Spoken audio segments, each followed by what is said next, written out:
এই যে শাক মূলা মূলা এতটুকু হইতে এতটুকু পর্যন্ত, তারপরে এতটুকু পর্যন্ত, এখন হাত পর্যন্ত খাওয়া শুরু করে দিয়েছে। এবার হাত সব মানে কি কম আপনি রে হ্যাঁ, যখন এই এতটুকু হয় এই শুরু হয়েছে আর এখন পর্যন্ত খালি খাইয়েই যাইতেছে। এমন একটা সবজি, আবার এইটাই কিন্তু নিকৃষ্ট, সবাই খালি কয় মূলা খাইয়ে পা দেয়, তাহলে মূলা খাইয়ে বেশি পা দেয়, ঠিক আছে, তারপরে মূলার দাম, হ্যাঁ এরপরে মূলার দাম চিন্তা করি এই 80 থেকে 100 টাকা কেজিতে খাওয়া যায় কি? হ্যাঁ এখন মূলা খাইয়ে বাঁচতে যায়।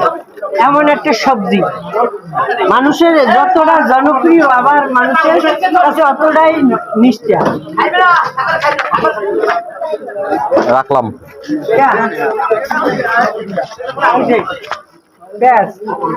মানুষ কিন্তু এই কয়েকদিন আগে খুব হুমড়ি খেয়ে পড়ছে, কিন্তু তখন পেঁয়াজ কিনতো না, খালি এই পেঁয়াজের হাই কিনতে, পেঁয়াজের হাই কিনে হুলুস্তুল খাইছে। শেষকালে দেয় কি 2 দিনের মাথায় ওই হ্যাঁ দাম 200 টাকা দিয়ে আই করছে, 90 টাকা 100 টাকা আই করছে, কারণ বর্তমানে 100 টাকা আছে। এই সময় যে এগুলা পেঁয়াজের ক্ষেত থেকে খালি এই পেঁয়াজের হাই উড়াইয়ে বেচছে, বুঝছেন?